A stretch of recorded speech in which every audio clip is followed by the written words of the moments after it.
మాకు అసలు ఈగోలే లేవు చెప్పు. బా మనకున్న ఒకే ఒక ఆప్షన్ పర్సనల్ లోన్. మాకెవడిస్తాడ్రా?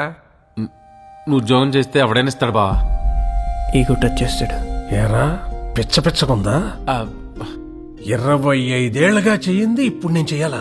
అంటే పర్మనెంట్ గా కాదు బావా, జస్ట్ 1 month. ఆ తర్వాత నేను దుబాయ్ వెళ్ళి నెల నెల ఈఎంఐ కట్టుకుంటాను. నువ్వెందుకు కట్టుకోవాలరా?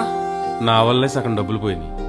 ఆ విషయం పక్కన పెడితే అక్క కోసం నేను ఎప్పుడు ఏమీ చేయలేదు. అక్క కూడా నన్ను ఎప్పుడు ఏమీ అడగలేదు. ఫస్ట్ టైం సాయం చేయమని అడిగింది బావా. నేను ఇల్లు కట్టించకపోయినా పర్లేదు, అస్సలు ఆ డబ్బులు లేవనే విషయం అక్కకి చెప్పి అక్కని బాధ పెట్టడం నాకు ఇష్టం లేదు బావా. ఇలాంటి ప్రైవేట్ ఉద్యోగానికి వెళ్తే మారుతినగర్లో నా పరువు పోతురా. బావా పని చేస్తే పరువు పోదు బావా, పరువు నిలబడుతుంది. అయినా ఇదంతా అక్క కోసమే కదా బావా.